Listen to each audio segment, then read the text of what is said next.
2024. We are actually recording this both audio and video. If anybody wants to make a separate recording, please do notify us first. Thank you very much. Without further ado, we'll open up the first meeting, hearing, the NOI for 15 Liberty Way.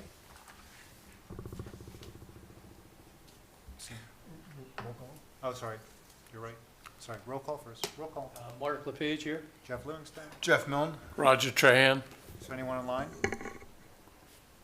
Michael Ryan. Michael Ryan. Hey, Okay, Michael. Mike. Okay, we have 5. So going back to the 15 Liberty Way, is anybody here from 15 Liberty Way? I'm online here, Chair Livingstone. Okay, great. Hey, Chris. How's it going? Great. Richard. Go ahead and share my screen if I get permission. Sure.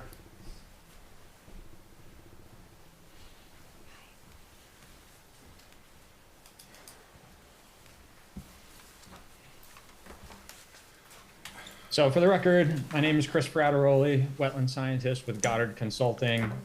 Just to refresh everybody's memory, we have our project site here, 15 Liberty Way, existing warehouse building to the south, forested area up to the north. The project consists of expanding the existing parking up into this northern portion here. This was a graphic we looked at last time, just kind of highlighting the various impact areas. We're also providing wetland replication with plantings as well as invasive species management. I don't believe there's been any review of our previous submittal, but at the last hearing, the topic of interest was the drainage schema for the area as a whole. It was observed that this is, underneath the line work here, you can see our B series IVW along with our proposed stormwater basin on top of it. I believe the stormwater engineer and the commission had noticed that there was a tie-in to existing drainage infrastructure that comes down to the south here. So we were asked for a little bit more clarity on exactly what that looks like and to do a little research into the history of that. So that's exactly what we did, and we submitted to you last week a memo kind of summarizing the overall drainage patterns through the site here. Just by way of photo, this is that B series IVW. You can see obviously lined with riprap. We have our concrete outlet structure over here at the southern end. This is an ALTA survey that was provided to me by the engineers from a few years ago. So you can see, I just thought this was a nice clear way of showing that drainage infrastructure. This is our B series wetland over here, labeled as stormwater management pond. And then you can see those drainage lines running down to the south here. Also, picking up inputs from a handful of other places on the site and ultimately discharging to an off-site stormwater pond down to the south here. This is, we'll find out in a minute, this is going to be referred to as basin number 3. So just to make this a little bit clearer, again, we have our existing B series basin IVW up here, shown with that green hatching. This blue line is that underground drainage pipe, obviously outfalls into this stormwater pond offsite to the south. And then beyond that, this basin then outfalls to the southwest down here at a distance of about 250 feet from Dix Brook, which is this lighter blue line down here. I just scaled that in from the USGS. It looks like it's actually a little closer than the aerial would indicate, but in any event. This is the outfall of the pipe that comes from the 15 Liberty Way site into that offsite southern stormwater basin. This is what that basin looks like. This is facing kind of eastward. And this is the outfall from that basin heading over into the direction of Dix Brook. So we did go out there and took a look at it just to kind of understand the drainage patterns better. In terms of jurisdiction for these features, 310 CMR 10.022C, and I'll paraphrase here a bit, states that stormwater management systems designed, installed, improved in accordance with the applicable regulations do not constitute areas subject to protection under the Act, provided that the system was designed, constructed, and improved in accordance with the applicable regulations on or after November 18th, 96. And again, just kind of another rephrasing of the same line. As we move down, 10.025 states that the burden of proof for proving this is the order of conditions and accompanying plans and certificate of compliance for such a design, construction, installation, operation, maintenance, or improvement to that stormwater feature. So we did a bit of digging in the registry, and that is exactly what we found. We found an order of conditions for the reconstruction of Basin 3 on lots A, B1, and B2 of Liberty Way in 1999. So after that 1996 date. This is a poorly scanned plan from the notice of intent process for that. We also have the as-built issued for a certificate of compliance. So you can see again, lot A, B1, B2 on Liberty Way. This is that detention basin. It was improved with a valid order of conditions in 1999.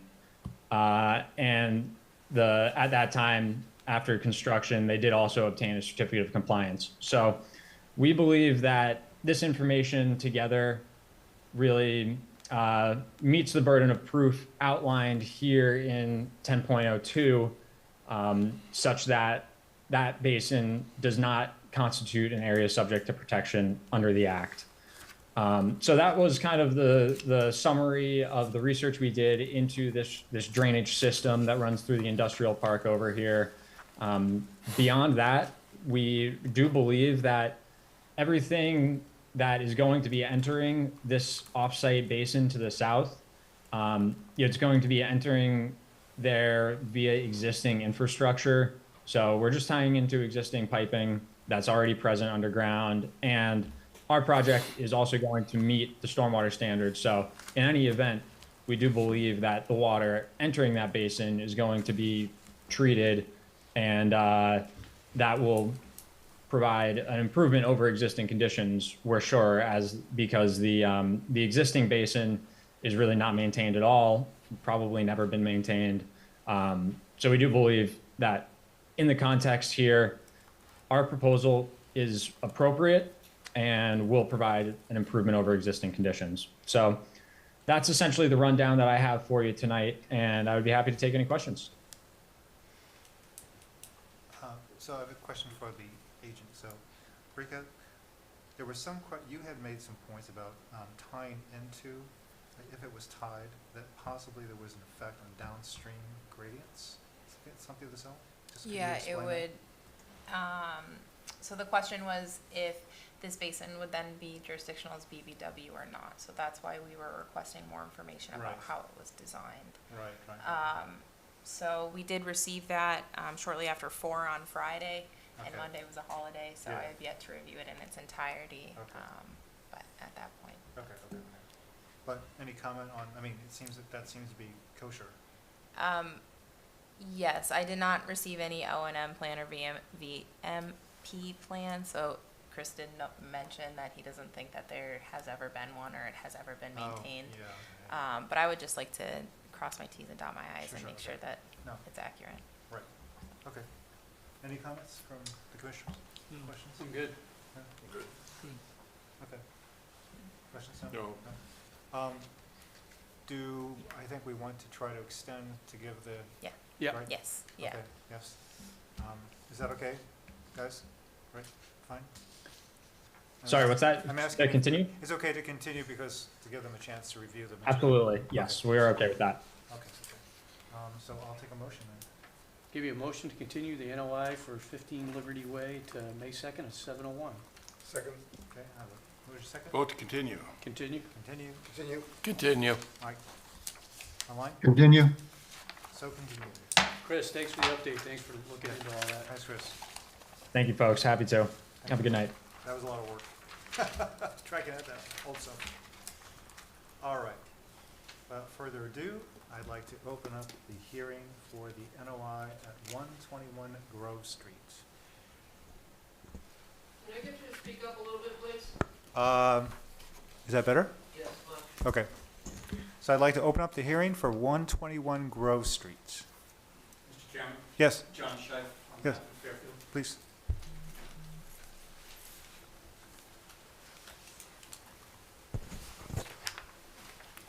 Unfortunately, there's no volume control on these things. So, I think 2 weeks ago, we were here, I gave just a brief overview of the status of the project. And it's my understanding that Beta is still reviewing what we submitted a few weeks ago. And so I came this evening just available to answer any questions you might have or open for any conversations whatsoever.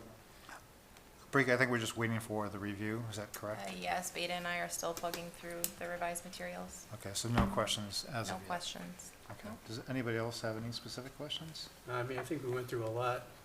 last time? I'm good. A couple weeks ago, yeah, it just was, I think, a lot of material to review, so it took us a little more time than we thought. Understood, yeah, Last it's a lot of material. Yeah, So, if nothing? Mike, nothing? No, I'm good, thank you. Okay, I guess we'll just go ahead and continue the next one and give these guys a chance to review. That's okay Sure. with you? Right? Yeah, Appreciate it. I guess. And so, might we ballpark, maybe by next hearing, there might be something to discuss? Sure, I think so, yes. I actually can't answer that, just considering all the other projects we have and it being triaged. I can definitely check with Beta to see where they are at. Yeah, it's but beta. It's gonna be it's really gonna be a beta, honestly, to be honest. And you'll let us know if there's any concerns relative to the Oh. budget for the peer review, the cost of the peer review?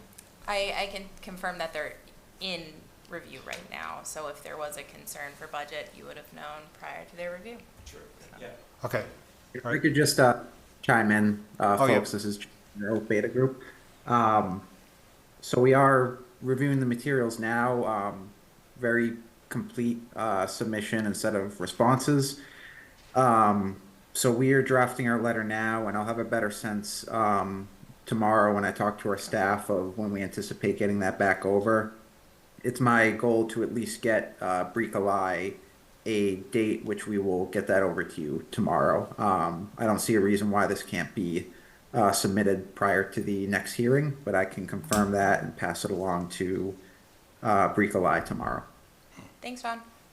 That's all great, thank you. okay. thanks for coming in. And I just want to make sure that if there was is there anyone in the audience or anyone online who had any comments about the project, we are going to be continuing this to the next meeting. Okay, I'll take a motion. I'll give you a motion to continue the NOI for 121 Grove Street to May 2nd at 7:02 PM. Second that? Okay, Vote to continue. Continue. continue. Continue. Mike, Continue, okay, continue. thank you. Thanks for coming in, John. Thank you.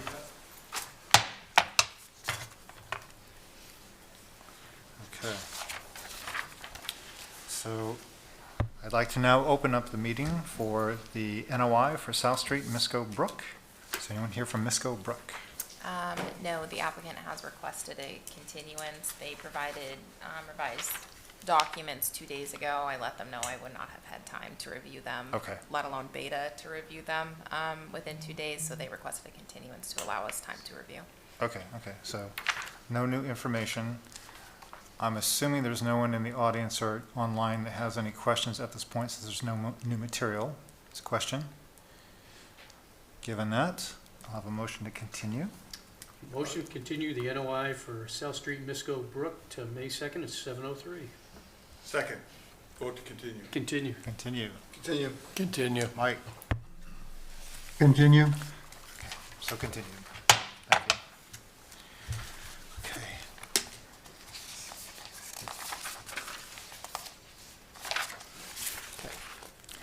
Now I would like to open up the next meeting, the NOI for Beaver Pond Hydro Raking. Applicant requested a continuance. We're still waiting DEP comments Okay. So in light of it being a municipal project and to save costs, we're just going to lump in all comments into one letter. Oh, that makes instead of sense. piecemealing it. Just wait, okay, Yeah. all right. Okay, and I'm assuming, again, there's nobody in the audience or online that has a question about Beaver Pond, right? So if that's the case, we will then take a motion. I'll give you a motion to continue the NOI for Beaver Pond hydro raking to May 2nd at 7:04 PM. Second. Vote to continue. Continue. Continue. Continue. Continue. Mike? Continue. Okay, so continued. Okay. At this point, I'd like to open up the next meeting for the ANRAD for Louise Drive Extension. Applicant did request a continuance today. Okay. We did have a brief check-in, so to speak, so they could get a pulse on where we were at and what was required of them for revised materials. They did ask if I and/or Beta and I can have a site visit with them before the next meeting to go over revised flagging and flagging the intermittent stream, working on dates with John Nero with Beta to firm up his availability so we can go out together. Okay, great. And again, once again, since we're going to continue this with no information yet, additional information, I'm assuming that there's no one online or in the audience? The drive on Prospect Street? This is a, No. okay. So no?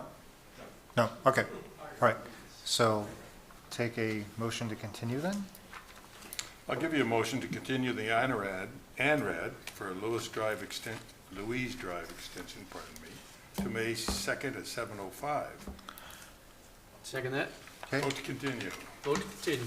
continue. Continue. Continue. Mike, Continue. continue. Thank you. Okay. Now I'd like to open up the NOI for Tri-County Regional Vocational Technical High School. Is anyone here from Tech, Tri-County? Anyone Hi, online? Jeffrey. Okay, Jeffrey Pilap from Samios Consultants. We're part of the project team here. great, Can I share my screen? please.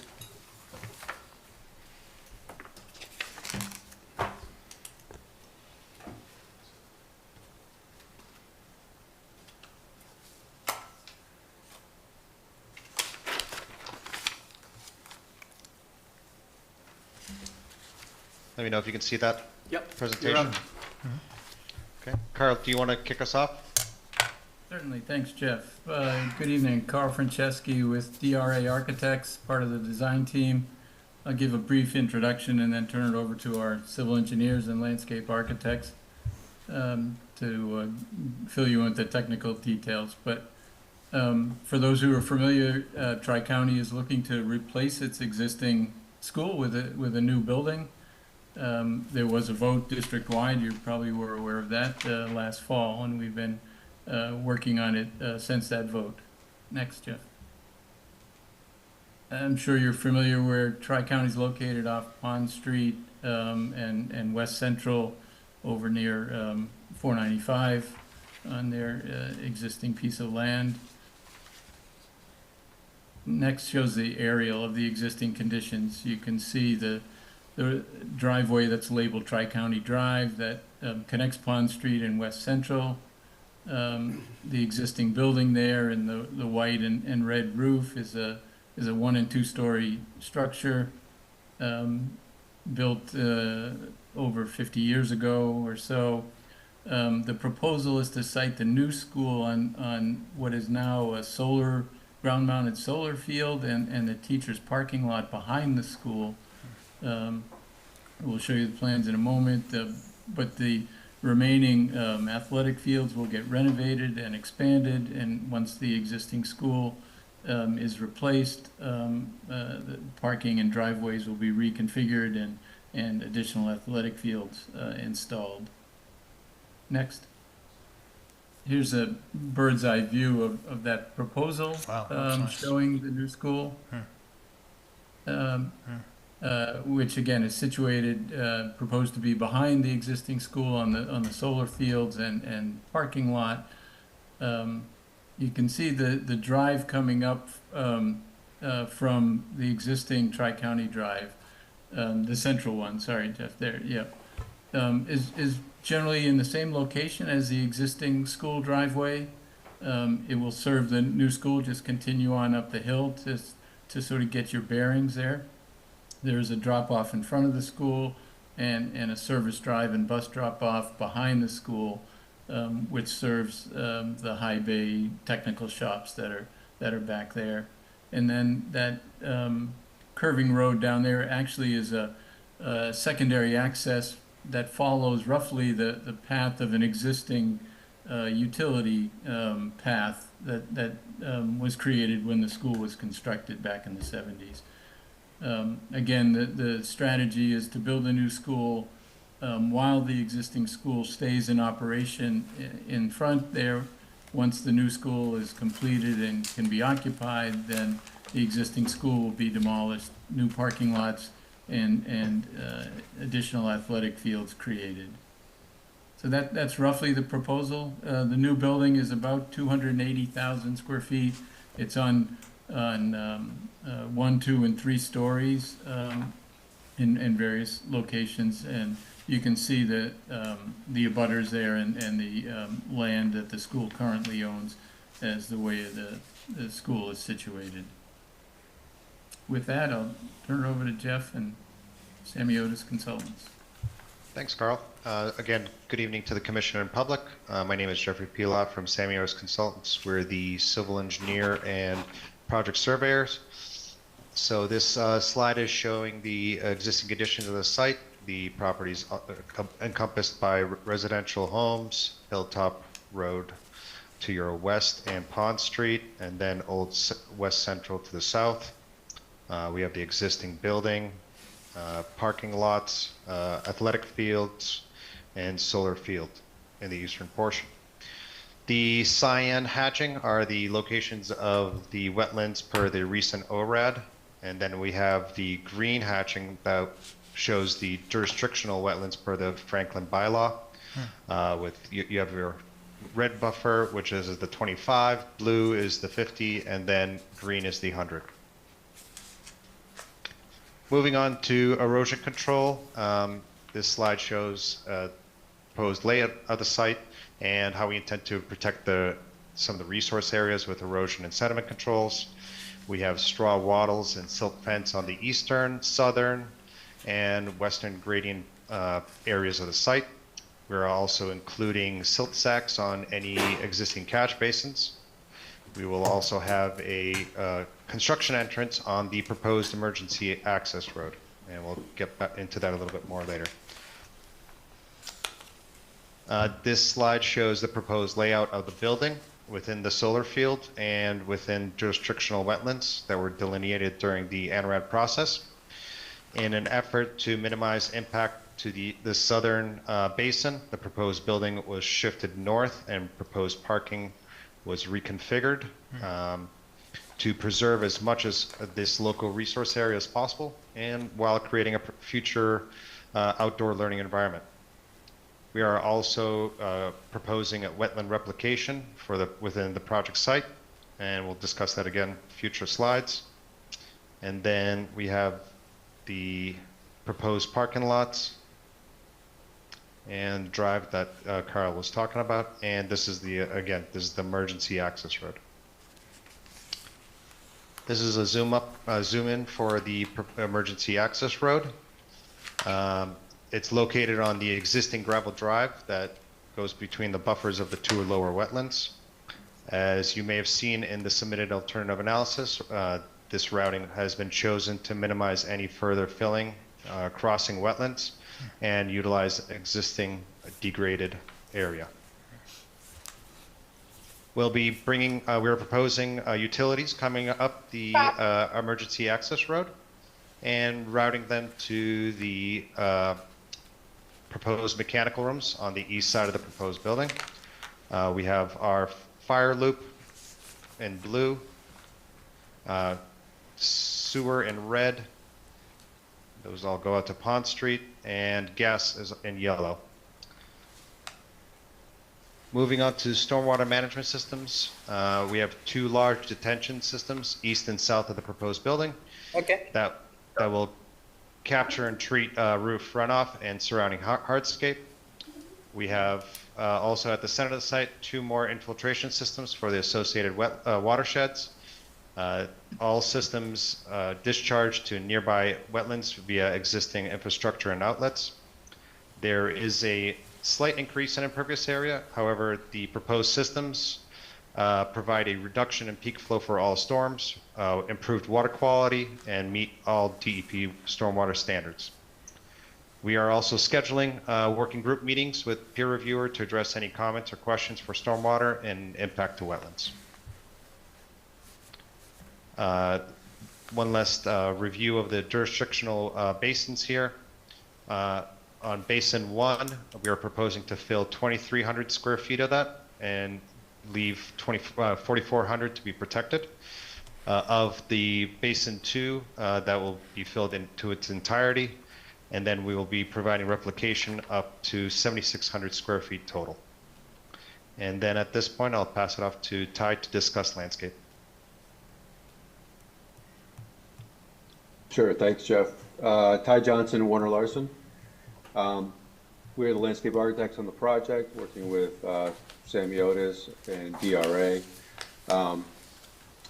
The first thing I just want to mention, overall on the site plan, you can see that the existing track and field, the field within the track, the 2 fields on the higher ground to it, to the east, are all in their relatively in their existing condition. Those will remain in place, but they will be renovated and repaired to new condition. As the new field, which is the main stadium, also has bleachers as a press box. That's yeah, right there. All these fields are natural grass, and the baseball field also is relocated onto where the existing parking lot is, so that'll be phased in at the very end of the project. We took great care not to expand the footprint of that parking lot, and since it was surrounded by the resource areas to the south and west. I guess you can go to the next slide. Overall, the planting scheme is pretty simple, trees and lawn, with various seed mixes throughout the disturbed areas.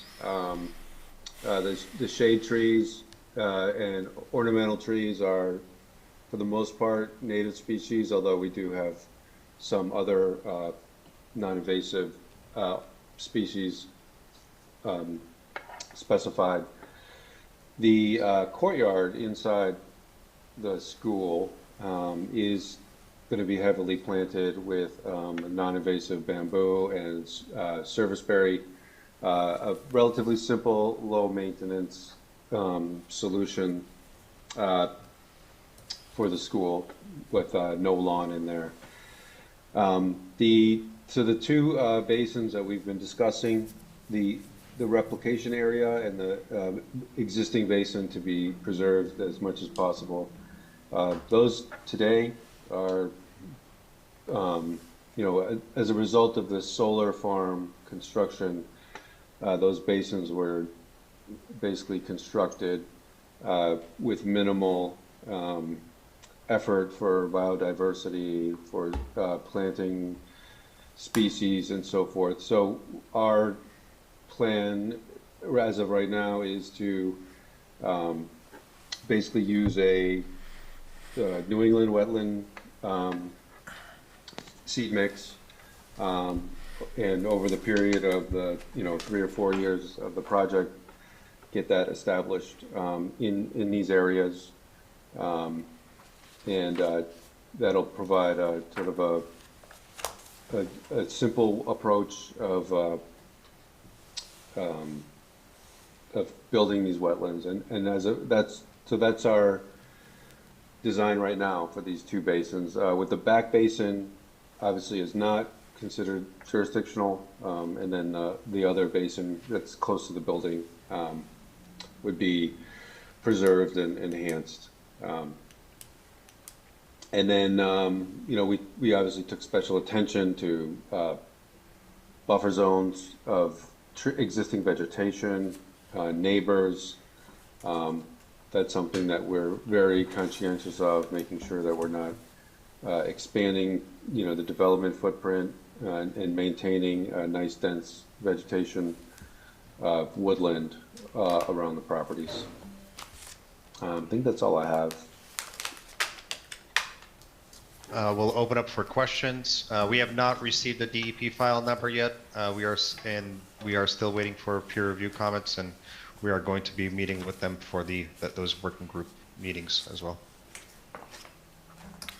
I had one practical question about the emergency access road.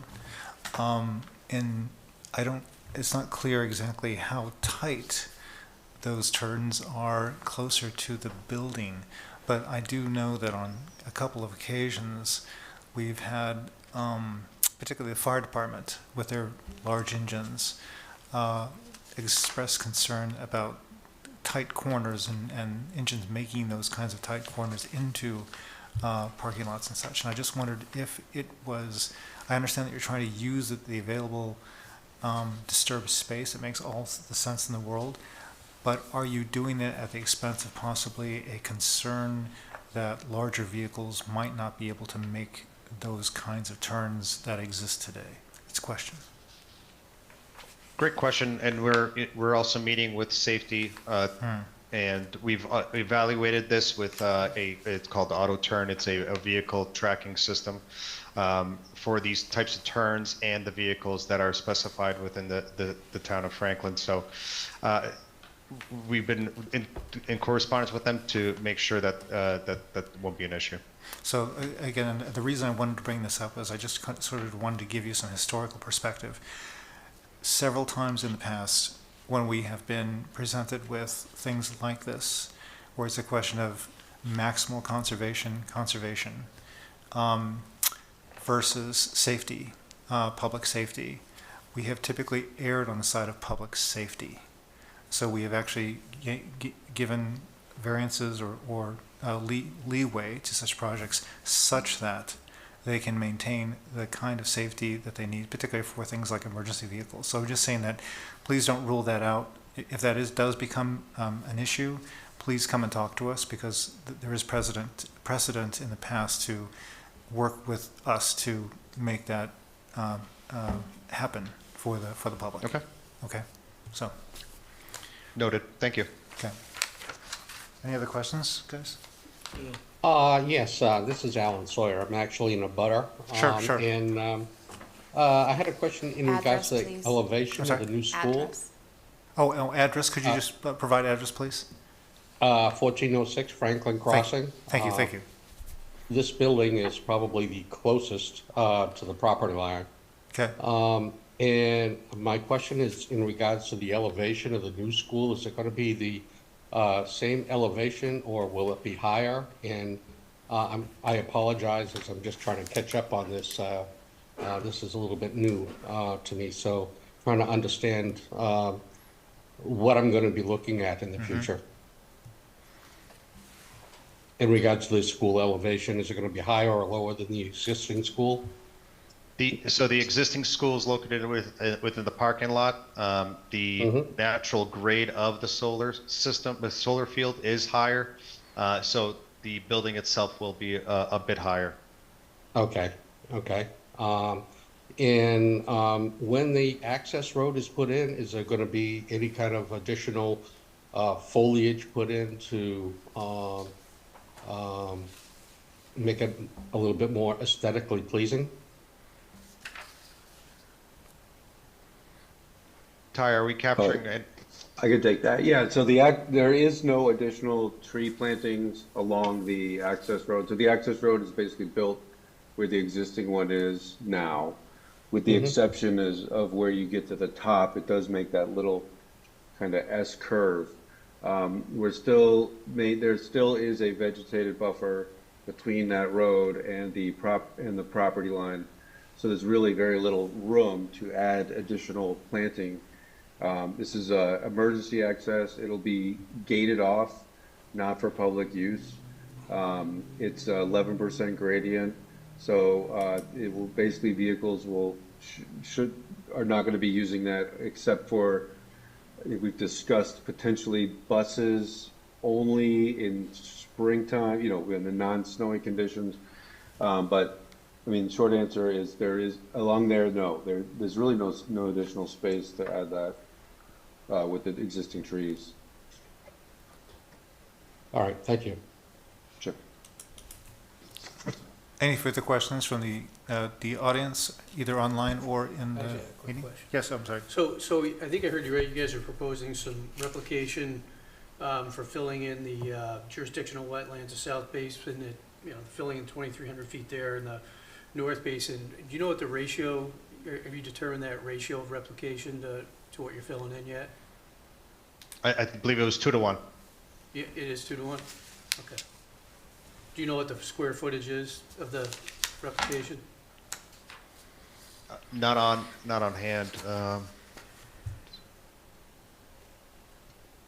This slide shows it here.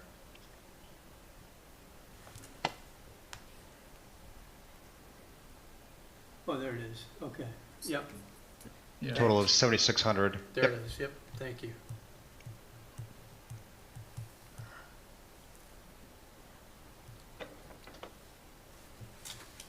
I'm good. Okay. Anything else? I'm good. Any other questions? Read the lie ahead. Oh, sorry. Brika. Thank you. I have one question and then one comment, and I'll start with the comment first. So if you recall going through the ANRAD process, right, we had a lot of back and forth on this solar array, and I just wanted to note some changes. It's necessarily neither here nor there for the project in front of you today, but I do want to note that the project that's in front of you today actually shows a lot of optimization from the original design, and so I just wanted to make note of that in an effort, to give a shout out to you all. Our probable, I won't say potential, but probable vernal pool there down in the south, original designs did have, thank you, original designs did have a portion of it being filled with the parking lot or, inevitably just being paved over in its entirety. And I will say that the applicant has done their due diligence prior to this first hearing to eliminate that parking and to create, a welcome environment for anything that's in there for that resource area. And then my one question was, during our last work session, I did inquire upon perhaps under the road wildlife crossings from that vernal pool, and I was just curious if that was actually included in the final design. I believe Steve Powers has been handling that, Brika, and so I'll have to touch base with him on that one. Thank you. So I had inquired about perhaps having essentially a small culvert, but it's not conveying water underneath that access road, so salamanders and I see. exactly. Whether or not they Access. use it to be determined, but it's a great selling point Okay, nonetheless. So. okay. Understood. That was going to be my question. Yes, Okay. it'll help for their green classroom, right? We're learning here. So. Exactly. Any further questions? No? I do think Brigolette made a good point. I mean, shifting the whole building, so that. Yeah, is that was appreciated. big. Protect That was south big, vernal yeah. pool, so Yeah. much appreciated. Thank you. Oh, Yeah. sorry, and then Yes. just for transparency purposes, for the record, we do have 2 work sessions scheduled. Oh, right. Yes, the next one is for stormwater. They're split up. One work session for stormwater, one for wetlands. Stormwater is next Thursday from 10 to 11 a.m. It is virtual, so Okay. that's April 25th. Jeff Livingstone or Chair Livingstone or Vice Chair LePage, you're more than welcome to attend. Okay. And then Thursday, May 2nd, and that one was at 2, I believe. 2 o'clock? Yep. Also virtual? Yep. Okay. Links to be determined. So Okay, once I all right. have those, I'll share. Time of the. 10 to 11, 2 to 3. Okay. good. 2 sessions, okay. Thank you. Anything further? No? Okay, I'll take a motion to continue then. Give you a motion to continue the NOI for Tri-County Regional Vocational Technical School till May 2nd at 7:06.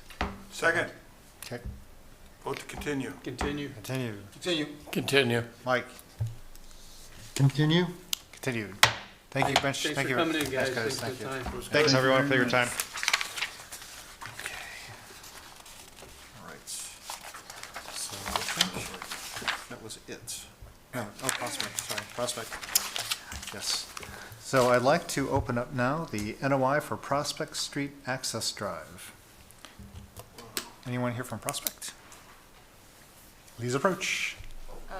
Oh, are you the applicant or are you? Oh, okay, Oh, start oh. with the applicant. Okay, applicant, please. Oh, sorry. Yeah, sorry, the applicant, please, yeah. I meant the applicant, please, yes. Yes. Anyone here representing the applicant, please? I have received no communication that the applicant would not be in attendance tonight. Okay, that's a little surprising to us. Okay, well, it is an open hearing, guys. You can go to town, whatever you want. So just, all I ask is, if there's multiple people, the way it's supposed to work is just please approach the mic. The mic is actually used to record who you are and your address, please, just so we can get it in the minutes. And then just try not to rush the house all at once. So I'll just make a comment. It's Bill Kilroy, 43 Oxford Drive in Franklin. Thank you. 30 years this month in the town of Franklin. Okay. Awesome town, love it. On the edge of town, right next to Bellingham. We've attended a couple of the Bellingham meetings already. They've been very welcoming to us as abutters to the major project that's going on over there. What I would just say is that when it comes to this project, I can easily say, not in my backyard. But one of the things that really is disingenuous about this has been the applicant's sort of bait and switch on this project in general. So we started with 11 homes, and he switched that out into 152 condos. Okay. As everybody knows here, we're seeing a lot more traffic along Prospect Street, in Franklin in general. Every month or two, a new light goes in. I was telling my friend here that at the end of Prospect and King Street, they better put a light in at some point in time because it takes a lot longer to get out there during rush hour, and you're taking your life in your hands. That's a different subject. Bottom line is, I think the project over in Bellingham, the applicant is a little bit disingenuous in his intentions. You want an 11 house development there, no problem. You want to put 152 units in there in the background, I've got a problem with that, just from the traffic standpoint. He also, there's about 6 or 7 homes along Prospect, I believe, in Franklin, okay? Those people paid close to $1 million for those homes. Really? You'll speak to them, Okay. So here we are, they got the same basic disingenuousness. They Okay. probably knew there's a project behind them, but had no idea of the scale. Right. Now he comes to you, he's asking for a couple of roads. That's a scenic road anyways, all right? Or it's supposed to be a scenic road. I don't know what the issues are with that.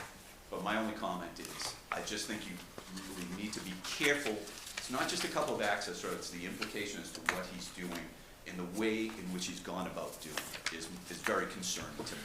Can I just say, so, and this is just for general, again, going back long history, I've been on the commission way too long. Several times we've had projects which sort of span between towns. And the one thing which is really, really great about Franklin is we have fantastic relationships with the adjoining towns. We really do. And the Concoms are very good about talking to each other and intercommunicating. And the town administrators also are very, very good at that. So we are pretty aware of what has already transpired in Bellingham. And I will say that some of those things do give us pause. What has happened on the other side? So I just wanted to let you know, we're not blind to what happens in other towns. We do pay attention. I know Jamie is very aware of what is going on. He talks to the adjoining towns all the time. So, thank you for that. But we do want people to come and talk to us. We want people to talk to planning. We want people to talk to the town council. We want people to come and make their voices heard. We're one board of many in this town. And together, you know, we all impact your lives a lot. And I will just say, now I'm going to soapbox for a minute, I don't see enough people stepping up and making their voice heard in this town. People sleep too much. And conservation's pretty out there. We're pretty much in your hair all the time. You know what we're doing. That's not true for a lot of places like planning and zoning and stuff. And that's more, quote, hidden. But I think if people became more engaged, that might help some of these things not get to the level that they do, frankly. And so the kind of, I would say that the ability to do this kind of bait switch that you're describing would essentially go away, because the citizens would be too aware of, too educated as to what's going on. Well, I will say, you know, one of the things that's been rough about this one is, literally, I was driving along Prospect Street, and I see a big yellow sign going, what's that? Does it have anything to do with this construction? So it's not an easy thing to get notified as an abutter that this whole project's going on. Yes. Yeah. So, I appreciate that, and I applaud that, and thank you for letting me speak. Appreciate Sure, it. absolutely, sure. Next. My name is Arthur Luna, 399 Prospect Street. So came about May of last year, 7 homes were developed on that area. Basically, as a scenic road, it was just completely cleaned up, no trees.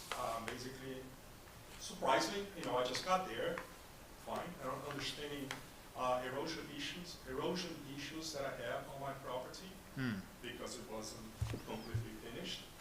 As far as how to treat with that land, it was a third-party developer that took over those lots and purchased the lots from the applicant to develop those homes. Small guy developed something and thought he was doing the right thing. We buyers don't know anything about what's going on behind the scenes. Correct. Like our colleague said here. Right, correct. And then when we get there, we have, there's wildlife, there's turkeys going around there. I don't know, because there's a shooting range nearby also, so I don't know if they're still there since the winter. There has been a flood at the end that affected a bridge on Prospect Street that was closed down for like 2 or 3 weeks, I believe. As people will say, trees help contain not just erosion, but also absorbs the water that came along.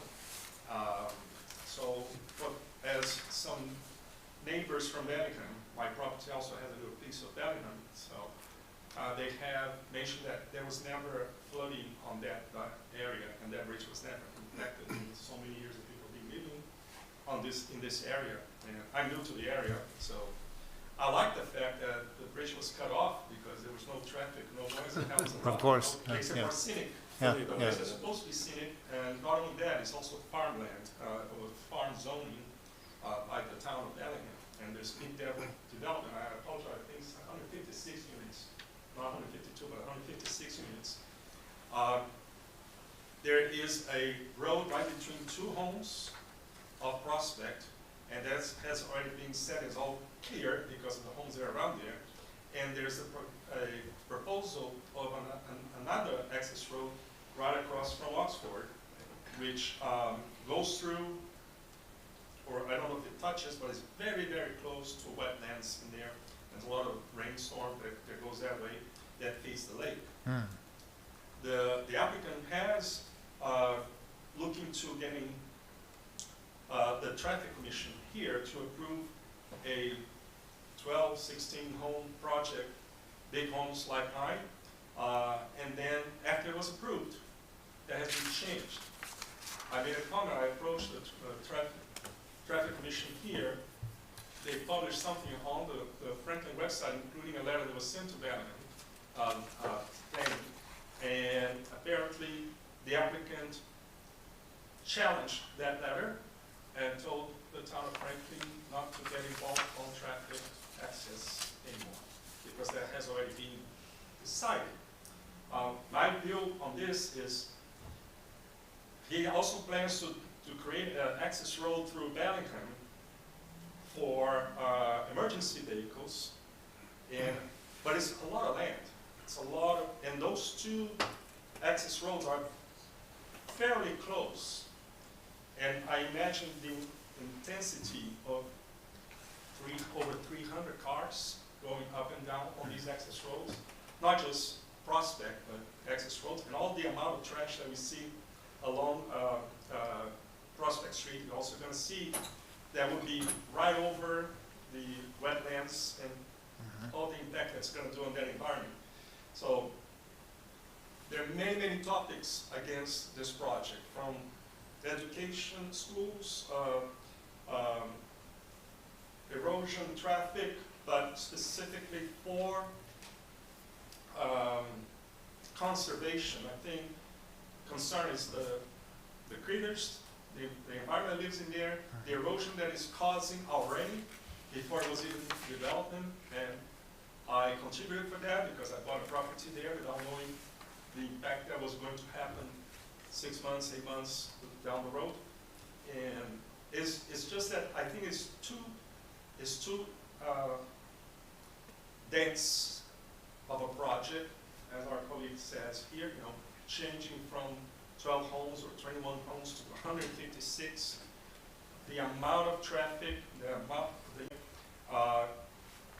and the size of the construction and the land that needs to be cleared out for that is too much for a project. I know you cannot work on that project, but maybe we need to kind of spread out that traffic, and perhaps one access road through Prospect, because it's already cleared out, it's already there, basically.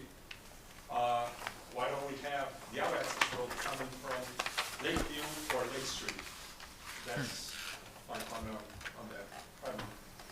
Understood. Some information. Okay, thank you. Thank you. Thank you, Arthur. Anyone else? David Nichols, 33 Blackmar. I live right on the backside in Bellingham. As you probably know, that's substantially wetland in there. And the first two houses, I'm not sure if it's at this fellow's house, the first two on the northern end, the end towards Route 140, I can't even believe they were built in there right where the old railroad bed came. Oh. That, I've seen that flood, and they built that up and built that up, I don't know how many feet, 20, 30 feet before they put those houses in. I was kind of surprised that those houses were allowed to be built. But if we're talking about the access road that he's proposing that runs along, as they said, approximately across from Oxford, and would go along the old landfill property in Bellingham, it's got to cross the wetlands a couple times. That whole area feeds the aquifer, it feeds the lake, it feeds Peters Brook or Peters River, whichever you want. I've seen it labeled both. Feeds all of that and goes through there. And we know that water quality is becoming an issue. Water demand is becoming an issue. That all feeds in, goes underneath Lake Street, and frequently goes over Lake Street, which was recently closed. Now, I know you had the problem with the culvert on Prospect Street, which in my opinion should have been built up higher even now, but it wasn't. Lake Street, the culvert is insufficient, which is not the builder's problem, but it is a problem. And if he starts building in there, and you've got all more water going in, he's talking about all the drainage basins in this project would go into the ground. Well, if it goes in the ground, where's it going? It's gonna, yes, it's gonna go back in the aquifer, but it's gonna be contaminated. And he's saying the ground is gonna filter it. I'm not an engineer for that type of stuff, but common sense tells me if you're putting it down the catch basin, it's gonna wind up in the aquifer. Anything chemicals you put on the lawns and such, it's going in the aquifer. He wants the main driveway that's between two of the houses, it's down farther across from Hano's farm, Hano or whatever, I'm not sure the exact name, but where the big field is. And he's got the wide spot between new houses, that's where he proposed the main drive with the circuit, the rotary, or roundabout as they call them now, going through. That has to go, a major culvert back there. I've walked up in that property and it's just, I don't know the names with it, I hear words like vernal and kettle, and I don't know them, that's not my expertise. But I can tell you one thing, you can't walk through that property without encountering swamp, pond, brook, puddle, areas that flood, areas that you can see have flooded and then drained down. Other than that hill right on Prospect and right behind those new houses, it's all wet back there. It goes all the way back to me, where I am. I am literally, my house is on the old railroad bed, but up at the other end of his property, past the gravel pit. I'm really concerned about the water quality, and I'm concerned about putting these culverts in. You're gonna disturb all that. So just again, to your point, so typically when you're working nearby or in or within, or you're trying to get a variance to work within wetland areas or very wet areas, you do have to have what's called a stormwater management plan. That's supposed to be part of the package of what you submit. And typically that is independently reviewed, typically by a third party. We use Beta, they're excellent. And basically they will then walk through both the property and the calculations to make sure that makes sense. If it doesn't make sense, you'll see those kinds of problems you're talking about where you have overflows. And you're supposed to look at things like, the 100-year, highest water mark essentially as a reference point. Like, okay, just assume that's the worst it ever gets. We approximately just had. Well, yeah, exactly. Okay, but I'm just saying, so there is that safety stop, if you will, about building things without sufficient stormwater management. At least that's how it's supposed to work, right? It's supposed to work. I'm just saying, right? Okay. So, but it is the wherewithal of boards like this commission to make sure that such a plan exists and that such a plan is reviewed independently. So the contractor or builder cannot use his or her own friends to basically rubber stamp something. Sure. Okay, I'm just saying. So I can't say that prevents things like what you're saying happen, but at least we have that kind of safety stop that we try to use to prevent such things. So it may look bad in terms of the surface right here, but when you actually go to get the certificate to build, you may be stymied because your stormwater management plan just simply wasn't sufficient. Or it turns out that it's going to be so ridiculously expensive to make what is actually a sufficient stormwater management situation build out that it just doesn't even make the project economically viable anymore. We've seen that too. One of my concerns is where the property is in both towns. Yes. And yes, as the folks that are here know, I'm at all the meetings. And we well, want to make sure that both towns understand the complications, because if you deal with just Franklin. I know, well, okay, so, but again, that's the reason I made. There is teamwork, I know. Well, that's the reason I wanted to make the point that we do have good relationships with other towns, because we have seen in the past, essentially contractors trying to play one hand off against the other, because the assumption is that the towns are independent and they don't talk to each other, right? So we know this. And so we try to, we don't involve ourselves in Bellingham's business, of course, we don't do that, but we have a friendly relationship that if something looks like it's going to impact someone on the Bellingham side, we will make the courtesy, contact and say, hey, we were just, we kind of just saw this was going on, you guys might want to pay attention. And we get that in return. So as long as we can keep that cordial relationship between the towns, at least we can get the communication open to prevent these kinds of like left hand from the right hand happening. So it doesn't prevent everything, but I'm just saying that we are cognizant that this occurs, and we try to cut it off at the knees whenever we can. And that's what I'm trying to make sure, Hey, that right. there's teamwork between the citizens. Right. Bellingham. Yeah. And Franklin. Right.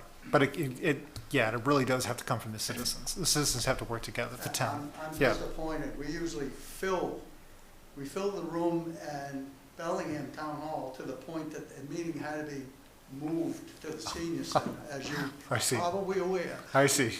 What happened tonight, I'm at a loss. Well, it is raining. I expected the room to be packed. Right. There's a lot of people that are very, very upset about all of this. Well, all I can say is that, it makes for longer meetings for us, but we do want to hear from everyone, and we do want to get you on the record. Please understand that it's more than just coming and talking to us.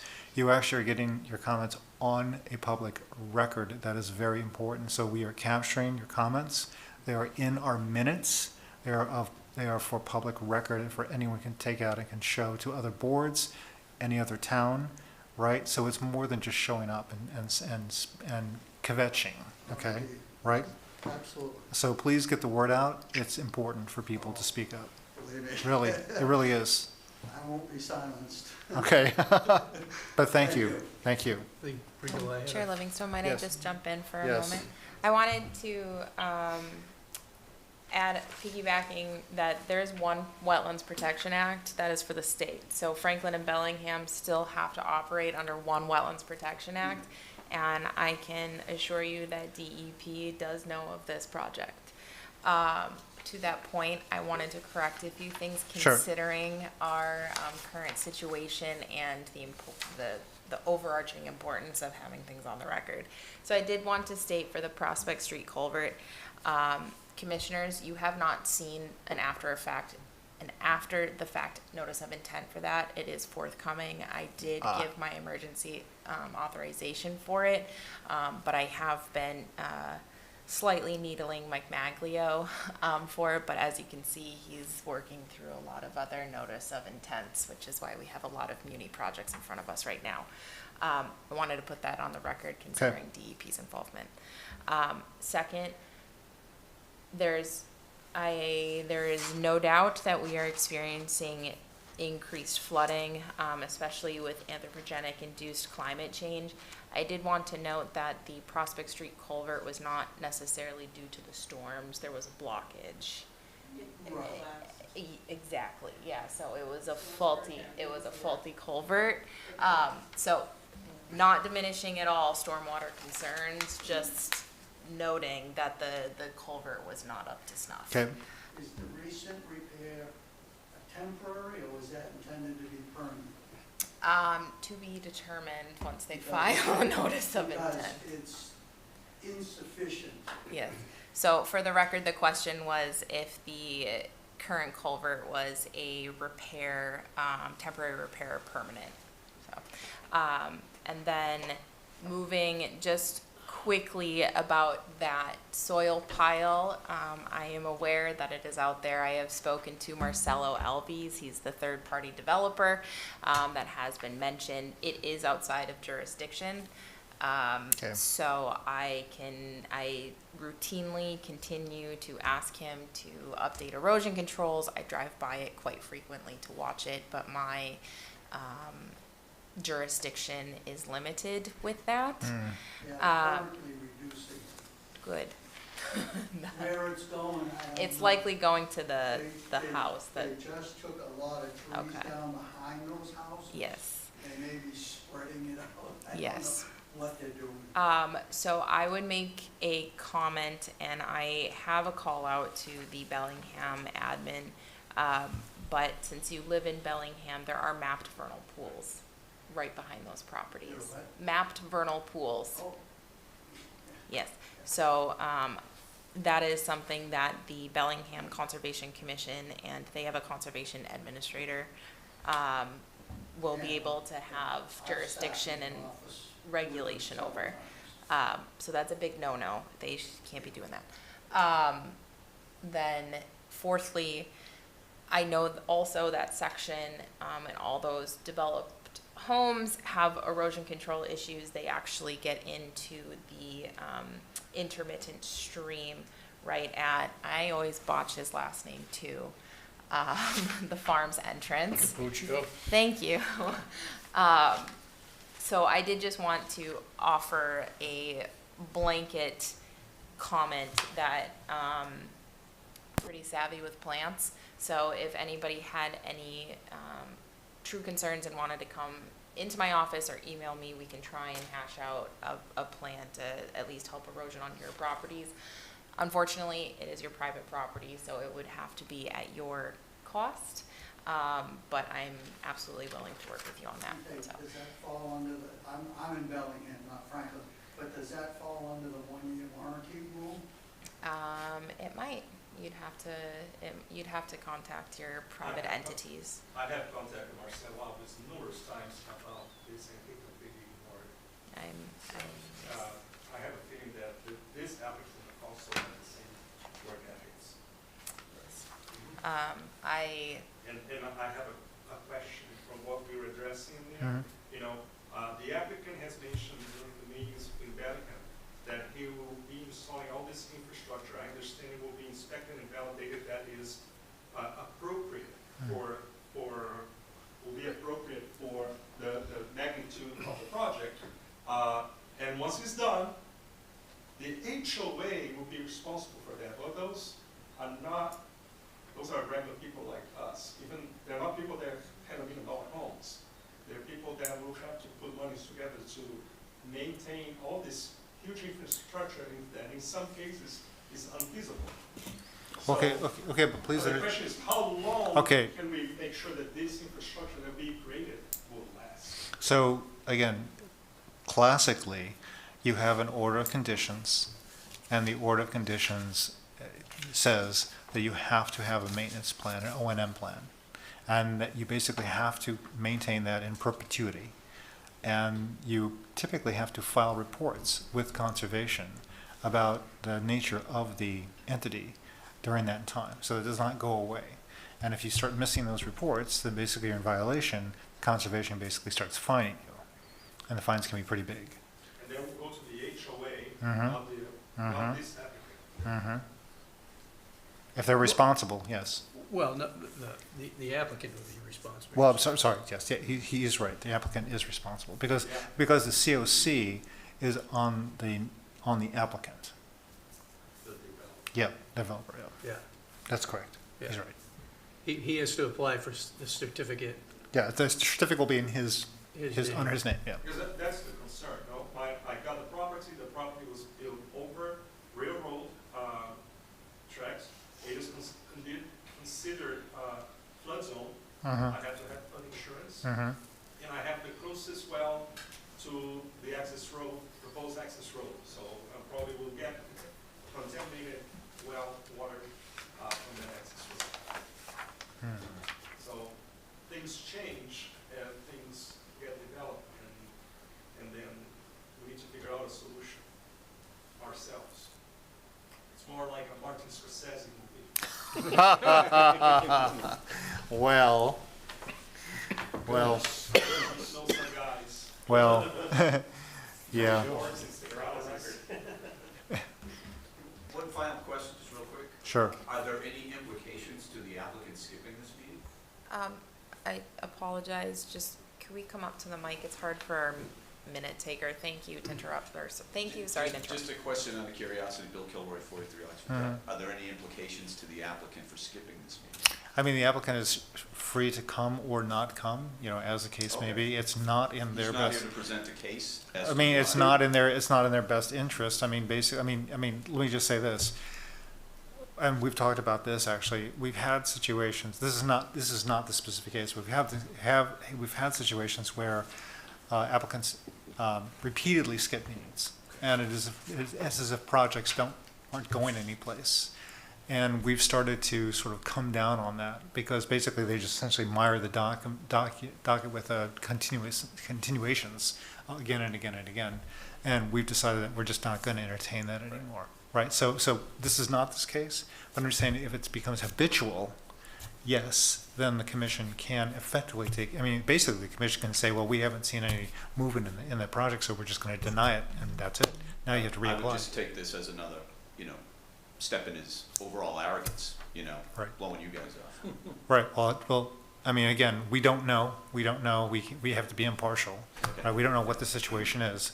But again, as far as we're concerned, again, being just from what we see, only what we see, there hasn't been an established pattern.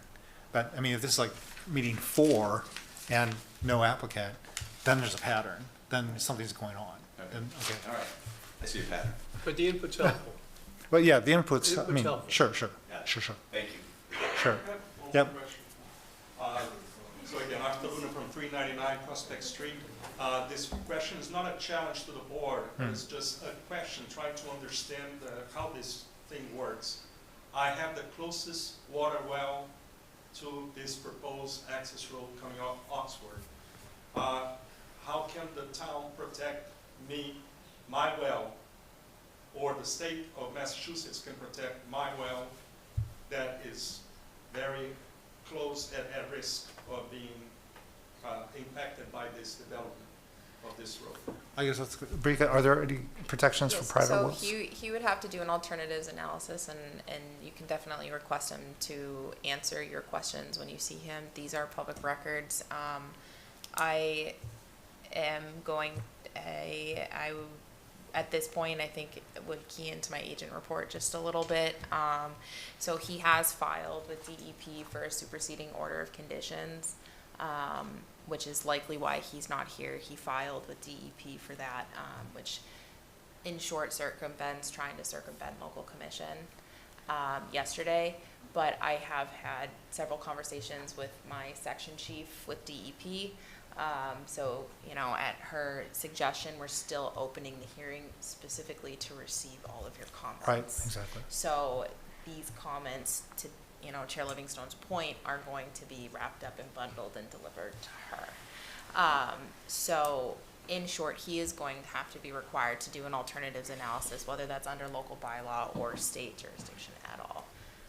He is going to have to know if there are public or private wells nearby. He's going to have to go through that process.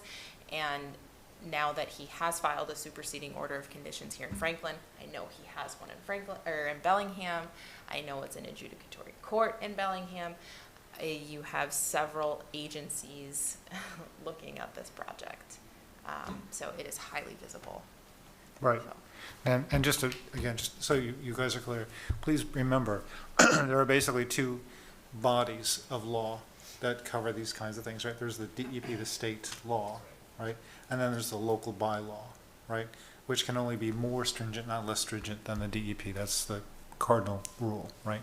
So even though he has a superseding order on the DEP part, doesn't have it on the bylaw, okay? That doesn't cover us. So he's still on, quote, on the hook for the bylaw legislation here. That doesn't get him off the hook, just the DEP part. And that's because he has not paid his local filing fees. So our review under local bylaw has not started yet. Right. So his filing for a superseding order of conditions actually only covers the Wetlands Protection Act. So again, the rule is 21 days. So once you file, we are obligated to have a meeting about it within 21 days. That is state law, basically to prevent people from, you know, you don't want to take meetings like hold them out. We don't like you, so we're just never gonna like put you on the docket, right? So, but that will only happen once you, by the bylaw, once you actually pay the filing fees. They were never paid. So the clock actually hasn't started yet for the 21 days. Right, so it's fine. So you can go and do the superseding order, and you can get everything you want. That's fine, but you still haven't started the clock on ours. You basically started step 1. And our section chief for DEP is well aware of that. So Yes. we have open transparency and communication. Yes. So he will have to file. So just a question.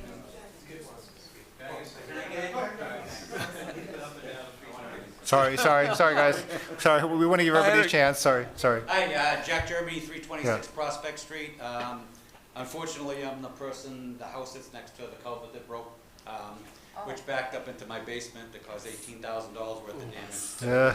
Talking with the DPW since 2017 that the culvert is not good. It broke. We still haven't heard anything what's going on about the culvert. They had a Blue Diamond Company come out of Foxborough to fix it correctly. They had to replace and shut down the road because we had told them that it's gonna break, and so the DPW said it didn't collapse. Now it did collapse, so it had to be replaced. The road was shut down. So we're still nervous about what's going on. Should I fix my basement, not fix my basement? Is it gonna back up again? We haven't heard anything from anybody, so we're trying to find out what's going on. So with that, I'm not sure if you guys are aware of the traffic study that came out from the builder across the street. There is approximately 9,000 cars that go by my house on Prospect Street a day. 9,000 cars. Now, I lived in this town for 65 years, and I've lived in my house for 30 years. I built my house up on Prospect Street 30 years ago. I have not had a drop of water in my basement in 30 years. Now the culvert broke, now I have water in my basement. The speed limit on Prospect Street is signs of 30 miles an hour. The survey came back at 47 miles an hour, the average speed on Prospect Street. So I get a little nervous about putting another access road up the street. I'm not sure why we need another access road for his development coming in there. We've already got enough traffic coming down the road with Amazon and all the other trucks coming down our road. There's a new building that's gonna be built up at 140. They're gonna, not sure how many people they're gonna hire, maybe 500 people to fill that building up. Not sure if they're coming from Rhode Island, which is a shortcut to cut down Prospect Street. I've been in this town for a long time. I've never seen so much traffic in my entire life. And I know what happens. I understand about building, and I get it. But it's a scary thing now. The builders might try to move Lake Street over. The runoff coming down Lake Street is incredible. I have more water in my yard. I had the DPW try to put a berm in front of my yard so the water wouldn't come in. So now what they did was they ran the water almost into the culvert, down by the culvert. So now that water's gonna run into everything. The traffic coming down the road is, like I said, a lot of traffic. So that's more salt, more sand, all stuff's gonna run off into the culvert. I just get nervous. I don't know what's going on. I think I know we can't slow building down. I understand that. But again, we went from 11 houses to 260 some odd units. And I think it's I don't know, it's breathtaking, I think, is the word I'm looking at, okay? Lifelong resident, I thought my town was gonna be a quiet town, and I understand that. I built my house up on a quiet neighborhood, quiet street, scenic road, and I'm saying to myself, this is beautiful. Nice raise my family up there. Now I can't get out of my street in the morning. Every morning it takes me 15 minutes to get out of my driveway. Out of my driveway it takes me 15 minutes. And it's sad. And more development, 300 more cars probably coming out of that development. Everybody said they're gonna go, his survey said they're going up the street to 495. Nah, they're gonna get down the other side. And one of the people over here said that you can't get out on Washington Street. You know what I mean? When you come down the end of Prospect Street, you can't get out on Washington Street. It's gonna create more traffic down there. And it's, I don't know. I think that where the builder has to understand and take our concerns, you know, and listen to us, that maybe he can help us a little bit. And we're not hearing that. You know what I mean? We're not hearing that at all. And I just want you guys to be aware of that the traffic is 9,000 cars a day. And think of that number, a day, down one street. That's a lot of traffic. And it's scary. And that traffic is coming over that culvert. Okay, it's coming over the culvert. And that's what's happened. The culvert is breaking and it collapsed. And it's been collapsing that way since the traffic is getting heavier and heavier. So that's my input for today. And you know, I just want to thank you guys for listening. We appreciate you guys listening. We've been to a lot of Bellingham meetings as well, like everybody's spoken to today. Town of Bellingham's been very resourceful to us and helping us out a little bit. But we're a frustrated group of people from Bellingham and Franklin. And we're not getting anywhere with a builder, and it's frustrating. It's frustrating. All right. Thank you for your time. Understood. Thanks for coming, Thank you. David. Thank you. I just have a really quick question. Really quick. Mike Spath, 42 Oxford Drive. Just voicing my appreciation for you guys and communicating with Bellingham, being on top of it. My question is, and I should have looked at this before I came, but it was rejected by the commission in Bellingham, correct? The Conservation Commission deny I, something from this So project? it is not unlawful for someone to come and present project A with project A dimensions, that be denied, and then come back in and present project B with project B dimensions. Does that make sense? So project A was denied because Oh, okay, it was this project, unfortunately, especially when it involves regulations, you know, and statutes, we have to look at what we have in front of us. So it is, project A was project A, Right. project B is project B. So that's why you have that change between single-family homes and then multifamily. So the single-family home, or the first iteration, Right. yes, that was denied. That was denied. That Okay. was denied. I got you. That is the Okay. one that's in adjudicatory court right now. Okay. But there's nothing that says he can't come in and file this other one. And then just, when you're talking about that culvert, I run on Prospect Street, a few times a week, and as I run over the culvert, brand new, I can see the water, what the water runoff has already made. Yeah. Like, so apparently that's just temporary, I guess. Sounds Anyway. like it. Thank you, guys. Sure. Thanks, Mike. Sure. One more question. So, I have a group, the Prospect Street neighbors from those 7 houses. Actually, there's 5 houses right now. More to come, 2 more to come. So the question is, you mentioned about the bylaws from the town that will protect wells. Can we get together as a group and make a petition to the town to protect our wells? Is that something that exists? And the citizens can certainly do something like, for example, they can write a letter to the town, letter to the town council or to the town administrator, CC the agent, for example, and just make their concerns known. I can tell you that people have done this many times in the past, and they are absolutely read and they're absolutely heard. And some of them are read in open session. So I would encourage, if you think that you would like to exert your voice in that way, please do so. People do read them, they do pay attention to them. All right, thank you.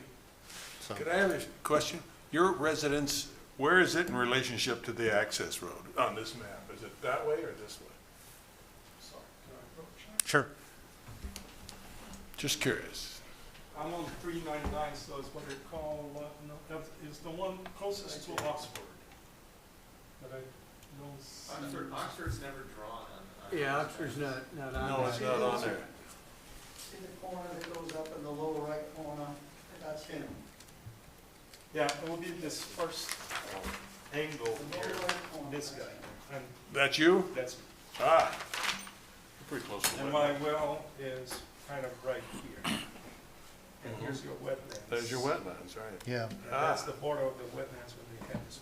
So you're a little bit into Bellingham's too, huh? Yeah. That's what he Oh, said. there's north Yeah, of Luna, right, yeah, I see. right, Correct. yep, That's it, yeah. yep, okay. And your neighbors keep on going down. All right. I may be wrong, but I think the Board of Health has regulations about distances for a Yes, well. that is true too. That also gets rolled into. So you might want to check with them, Board of Health, Board of Health. Franklin? Franklin Yeah. Board of Health. Yeah, well, yeah, you're in Um, Franklin, so yes. Commissioner Trahan, that actually gets rolled into our review. Okay, Okay, Yeah. okay. Okay, good. Yeah, so Okay. there's, I should have thought that. Good point. Anything else? Anyone else?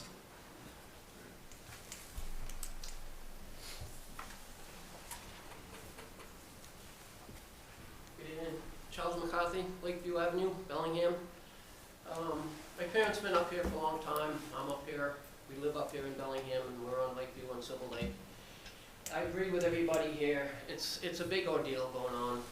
Number one, we want to make sure it's being done right. If whatever gets done, we want to make sure the lake doesn't get polluted. We don't want to let anything get polluted. We don't want anything to get flooded any worse than it is. The roads are in bad shape. If that development goes in and everything's going up and down Prospect Street, never mind just the cars, the school buses, the delivery trucks, the tractor trailers now. He wants to make an addendum or another road come in down onto Cross Street. That's only going to put all the traffic down on Cross Street. It's not going to work. But not only that, that's all has to do with them. I'm thinking of Prospect Street itself. It's a scenic street, it's beautiful, the whole street from one end to the other end, stone walls, beautiful houses. I'd like to see it stay like that, rather than white plastic fences put up. A lot of traffic lights, I understand progress is progress, but scenic roads, the signs there should be maintained, beautifying, saying this is the first scenic road in the United States, in Franklin. That's something to be proud of. The stone walls, the houses up and down the road, something to be proud of and protect. The county line, Franklin, Bellingham county line, it's fallen down, should be protected. All that stuff should be protected like everything else, but progress is progress. We just want to make sure it's done right and done so everybody can be happy. Well, I have a question. Again, this is not conservation, this is far afield, but isn't there some sort of protection of official scenic ways or something? Yes, that is run through DPW. DPW, okay, Yes. okay. Yes. Yep. And thank you for hearing us, and thank you for dealing with this, and, again, the street is the big issue, the traffic's the big issue, the water conservation, and if all that building starts coming and all that wildlife starts coming and crossing those streets, the speed limit, it's gonna be a bad ordeal. And thank you very much. Certainly. Appreciate the comments, Thank you. Charles. Thank you. Thank you. Actually, there was a car crash on Prospect Street last night about 4:30 in the morning. Really? Yeah, there's a post being replaced today. There were three trucks from the energy company, National Grid. National Grid, yeah, I see. Oh, somebody hit a pole. Yeah, I drove there about 8 o'clock in the morning, and the pole was kind of broke in half, and the wires were over. Okay, That stuff. okay. Anyone else? Anyone in the audience? I don't want to double back, but Chuck did bring up a very good point about the wildlife, because I'm in a butter of all of this.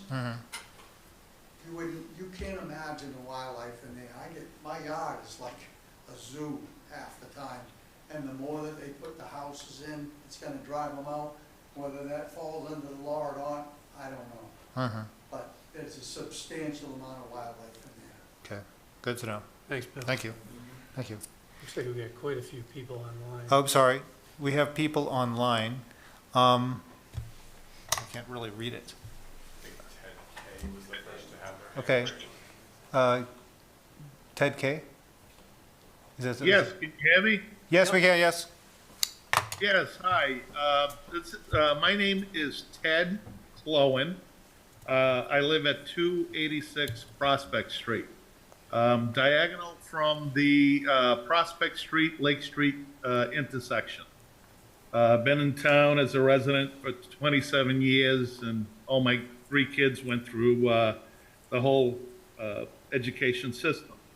I won't repeat what many people have said, so I just have a few points, and I suspect many of you, I'm a CPA, so I'm sure you guys know much of this, but I do want to reiterate how bad the traffic is on Prospect Street.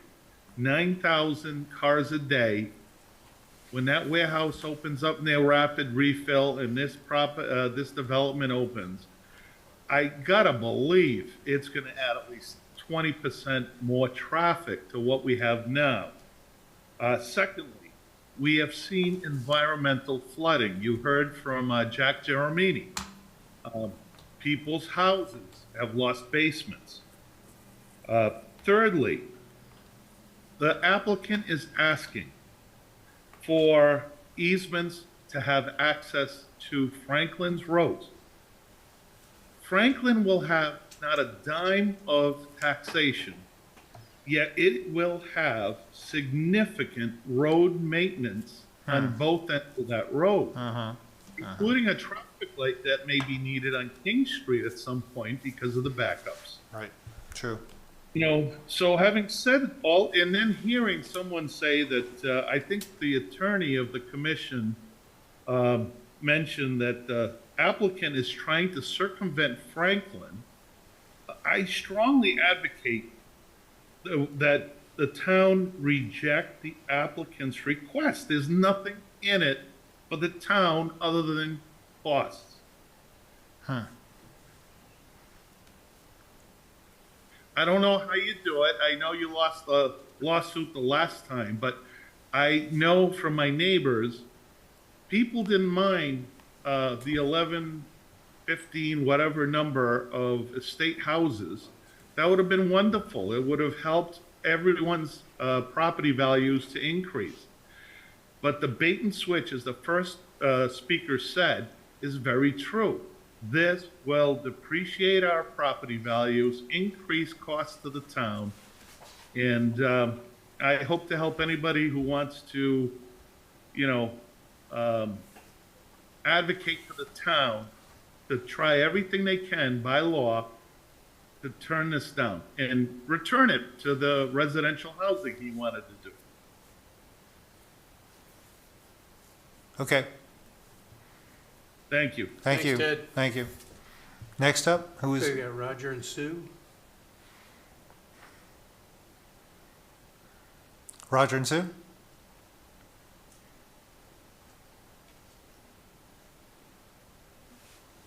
Tyler, I can't read the name. Too far for me. They are unmuted to me, they're just working out their microphone. Otherwise, the next person is Mahesh. Mahesh? Hey, hey, can you hear me? Okay, Mahesh. Hi.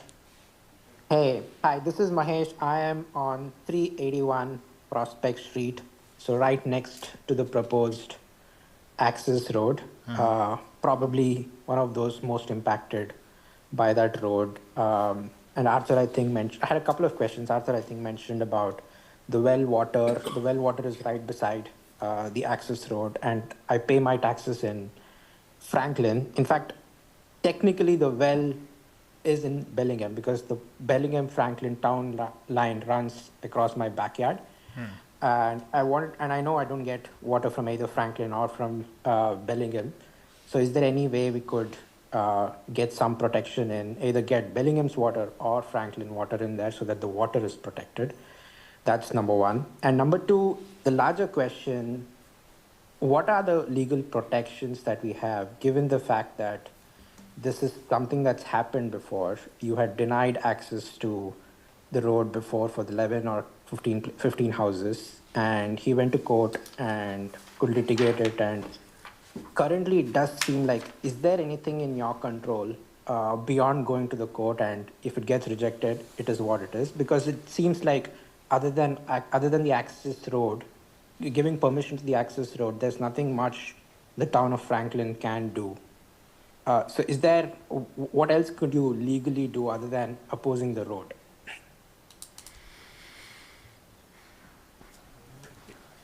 I mean, basically, it's a question of if, again, remember, this is conservation, right? So we're not health and safety, right? We're not public works.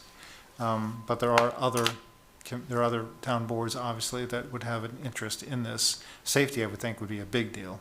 You talked a lot about the roads, the traffic, the accident, etc. That could be a venue, again, but unfortunately, totally outside conservation jurisdiction. So that's the only thing I could think of. You know, you figure, Mahesh, the reason this is before us is there's gonna be wetlands involved, right? That's what our jurisdiction will be, and that's, you know, that's where we're tasked with making sure that those are appropriately protected, and that this doesn't So damage. one question on the wetlands, right? Is it under your jurisdiction, as in the wetlands are in Bellingham, right? Is it in Franklin at all? Because what my understanding is, the wetlands is just, I mean, what's in Franklin is just the access road. The wetlands is in Bellingham's. Yes. Hi, Mahesh. Is that right?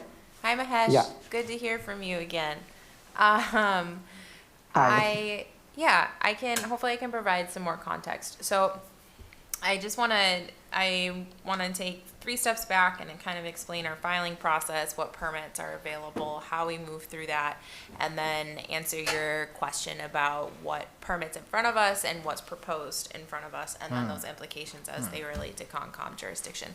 So, you asked about legal proceedings or, what the future could look like. So, going back a whole chapter, 2 chapters ago, when we talked about this 21-day rule, or this 21-day filing. So right now, as it sits, this public hearing is only for the filing that was filed, only considering the state jurisdictional resources.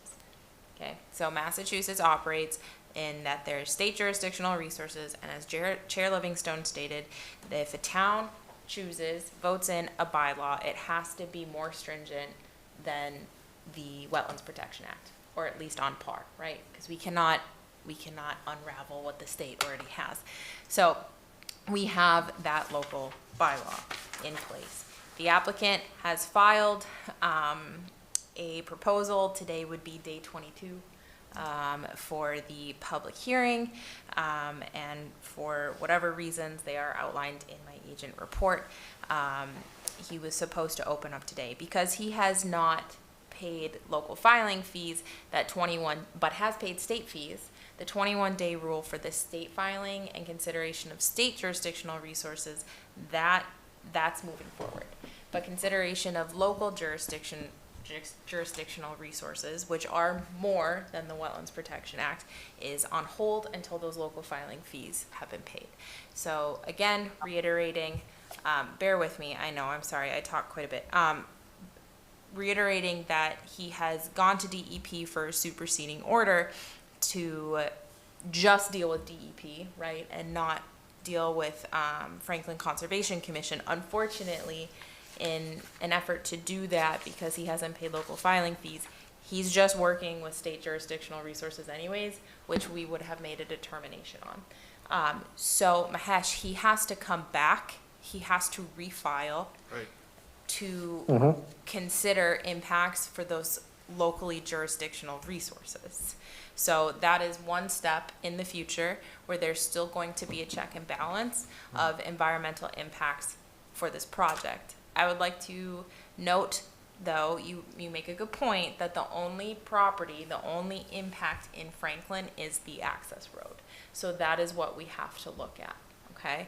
I have the stormwater report, I have the filing from Bellingham for the record, but that's not something that we can legally review. So Mahesh, to your point about what resources are in Franklin or what resources are in Bellingham, what we have right now is buffer zone. So thinking like a developer here, our buffer zone protections are definitely more conservative and stringent than the Wetland Protection Act buffer zone protections. So when he comes back to refile, and he will so long as the commission requests that I ask him for filing fees, we will be required to look at those buffer zone protections, and he will be required to adhere to those. It is his right to seek a variance for those buffer zone protections that is outlined in our bylaw. So that is something that he can legally request. And then on top of that, and hopefully I'll be done after this, again, I'd like to mention that, I have had conversations with my section chief at DEP. I think it goes without saying she still has to be unbiased, right, between developer or towns or whomever.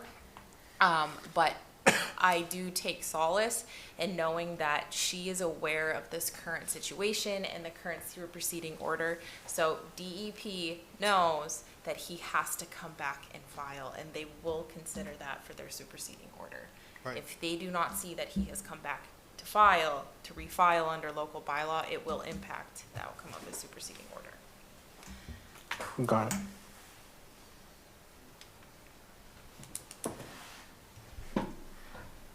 So, Roger and Sue, your hand is still up. Hey, have you been able to fix your audio? Yes, can you hear me now? Yes. Yep. Okay, great, thanks. Yes, Roger and Sue, I'm at 404 Prospect Street. I'm right beside Oxford Drive. The other road that they propose, I never heard about this before till recently. And from what I can see, looking at there, it's all wet back there, right up to the access road that Bellingham has. And they're gonna have to fill that in to get a road in. And I just can't see how they're gonna be able to get permission to do that, but, and all the houses that are going on that road that weren't mentioned before, all that runoff and everything is gonna go into that wetlands. on the Bellingham side. And talking about the traffic and everything else, the trash that everybody throws out on that road now, it's gonna increase even more. That's all gonna go into the wetland. That's it. Okay, Thanks, Roger. thank you. Thank you. Is there anyone else online or in the audience who want to make a comment? Commissioners, anyone? Okay, so I think we're ready to. Hey, one thing, this is Mahesh again. Yes. Sorry about this. Just an afterthought, right? I understand it is 300 additional vehicles and all of that, but at the same time, given all the children there will be going to schools in Bellingham, and there is no access road from Bellingham, it's basically at the same time you probably have 20 buses coming in on the same access road all in the morning and in the evening. I mean, even practically, this just seems like a lot, and that's probably something that I just wanted to ensure that it's brought to the notice. It's the same time, about 20, 30 buses, because there's no other access road. You use the Franklin Road, and then you go to Bellingham, because they'll have to use the same road at the same time. It just feels not just additional 300 vehicles, it's just the timing of it, right? It's all going to happen at the same time, block roads at the same time. It's true. The same way it's difficult to move emergency vehicles on some narrow, that's a very narrow road for long buses to turn. Sounds like a safety issue to me. Right? A lot of issues. Well, I'm just saying, right? Public safety. Okay, if there's anything else, I'll take a motion to continue. All right, we'll give you a motion to continue the NOI for Prospect Street Access Drive to May 2nd at 7:07. Second. Okay. Vote to continue. Continue. Continue. Continue. Sorry? We needed to discuss the issue of local filing fees. Well, I think that is With going. that, you're set? I am set. I have my Yes, directive. you have your directive. Yeah. The directive is to inquire and to ask Thank for you. the following fees, yes. But Okay. definitely appreciate everybody that came in. Oh, no. The comments help. Yeah, a lot please, to give yeah, us guys, you're context, giving us, so- because again, we're not Thanks. there, you're there, we're Yeah. not there, right? So if we can see through your eyes, it helps us to get the context we need to make the right decisions for the citizens. So please, Thank you. it really is important to us, yeah. Okay, so, and Mike, continue? Continue. Continue, All right. okay. All right. Thank you, thanks everyone who came in, thank you. Good night.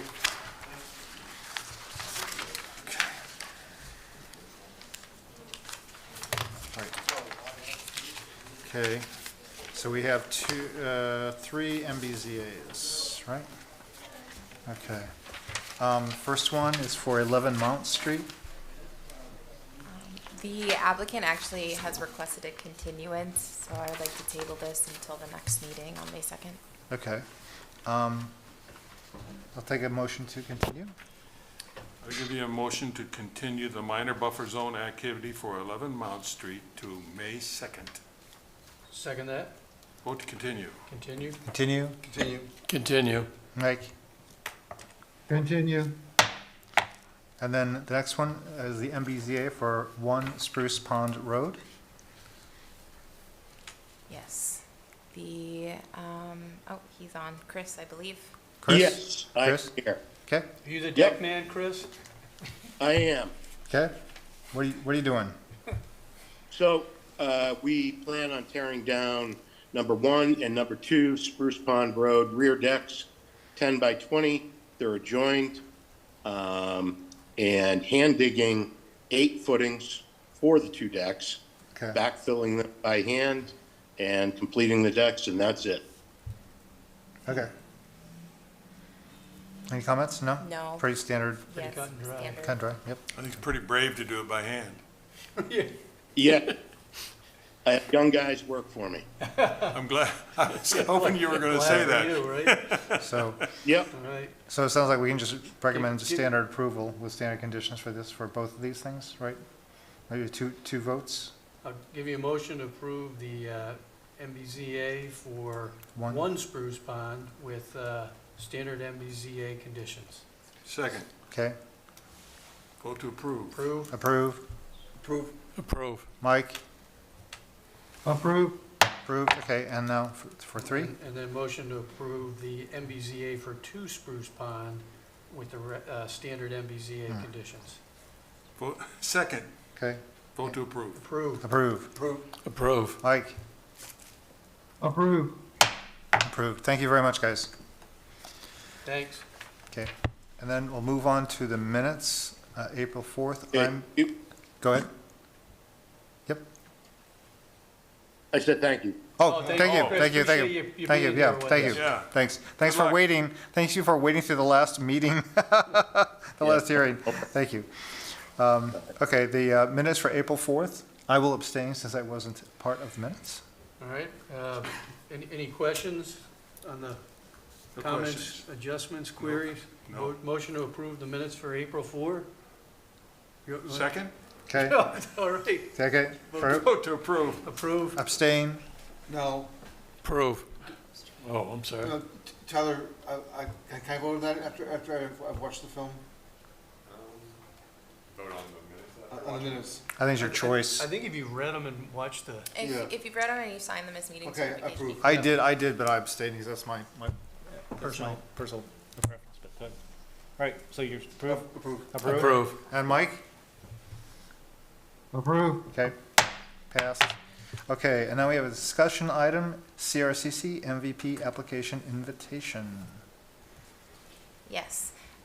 So I just wanted to, I suppose I could have rolled this into my Natural Resource Protection Manager update, but I just wanted to note that I have renewed the town of Franklin, namely myself, to continue with the Charles River Climate Compact, All right. CRCC. MVP Municipal Vulnerability Preparedness Program.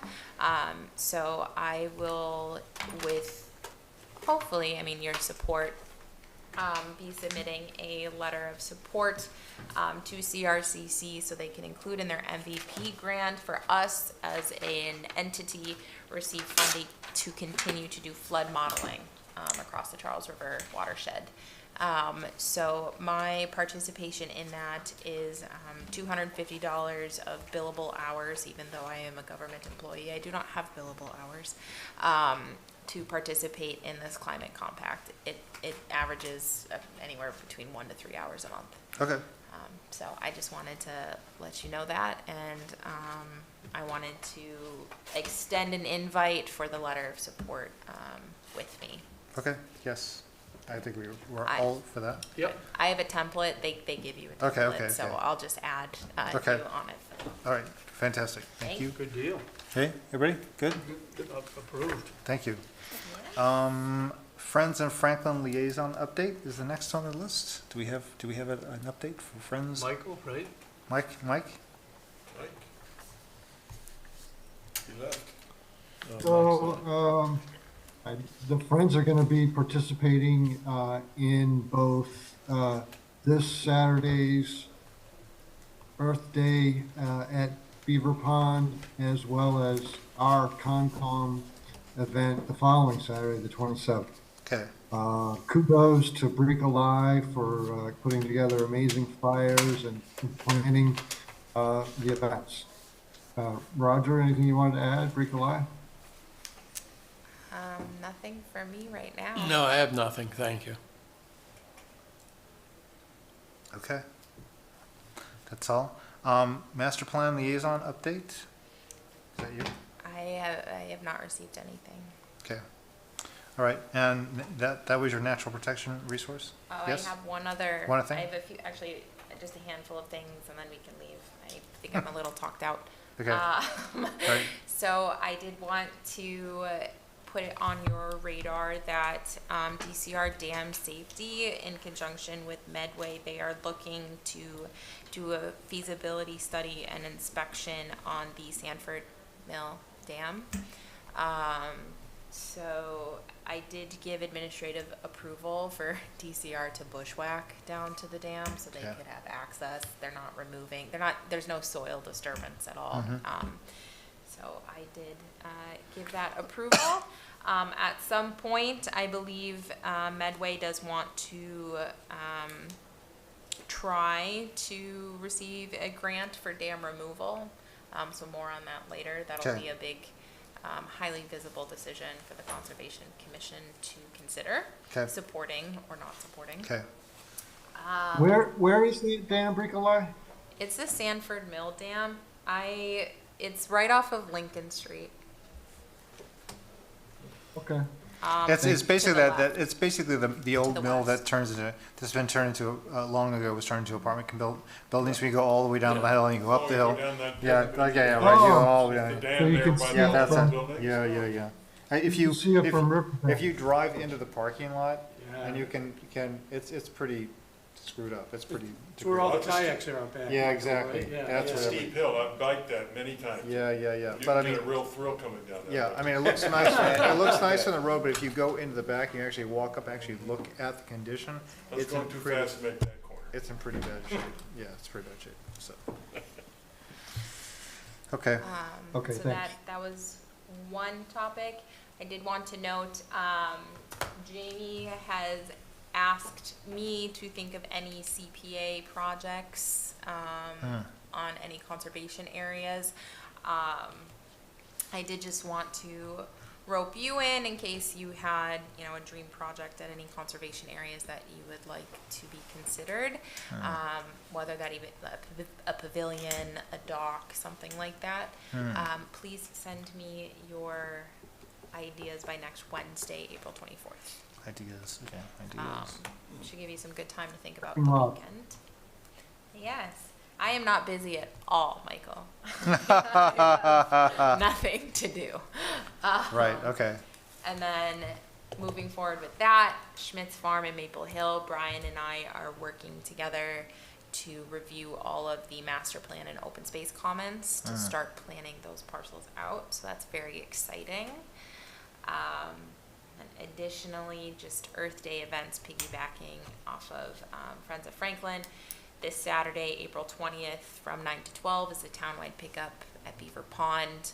I will be in two places at once, so starting at 10 to 11 at the Sculpture Park, we'll have our first all-accessible Earth Day event as well. That's a brainchild of our accessibility working group, and I'm actually really proud of that one, proud of what we've accomplished so far even. And then I have moved forward. I didn't receive much feedback from you all, so I just went ahead and posted it.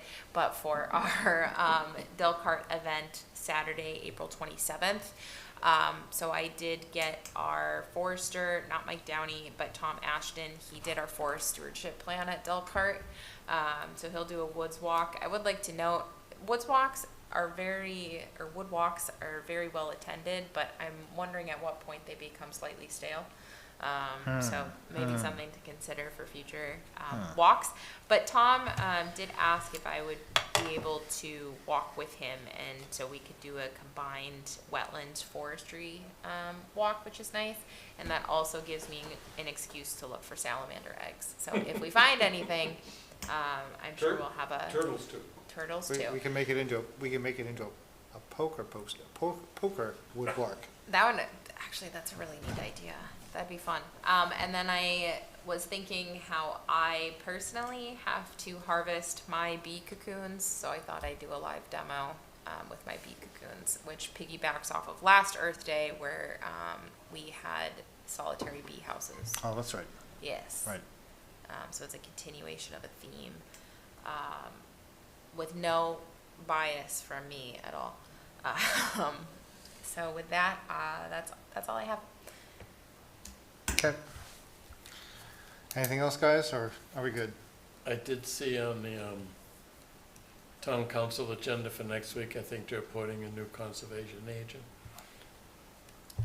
I'm sorry, not Nicole. conservation. A conversation director, conservation director, not a. No, I'm talking about The new person, the new person for this board. Oh, that we oh, chose. yeah. Nicole? Yeah, Nicole, Yes. yeah. Scared. I debated breaking that news, but then I thought, well, maybe I'll wait till July 1st. No, come on. Maybe I'll. It's cool news. Bring it. Yeah. Rika's been promoted. Yeah. Well, there's it's in title, but I understand it's a diagonal ladder, isn't it? Yes, so we have our budget, you know, well, I know you all know about budget. I don't live in Franklin. I know you all know about it though. Meetings upcoming, and as I broke the news to you, I think 2 meetings ago, conservation will be its own separate department, its own separate budget item. And my title changed to conservation director. Thank you. Yay. Congratulations. So, in true Minnesotan form, I had to ask if it was a mistake. That's funny. I did. That's funny. It was a I mistake. understand that. That's funny. Nobody told me. I just stumbled upon it on a document. But Jamie said no. It's well deserved, and it comes with more meetings. So it's great. Very cool. It is great. Yes. Just to clarify, I was talking about a Nicole. commissioner. I understand You're a that. commissioner, right? I didn't mean to let any cats out That of was the a two. bag. That was a 2 for Which 1. is good, Twofer. too. That was a twofer. Good. Okay. All right. So, can we vote to adjourn, my friends? We adjourn. Do I have a Second that. Okay. Undebatable. Yes. Debatable. We are, yes. We are adjourned. Okay. Thank you guys. Long Get one. you a piece of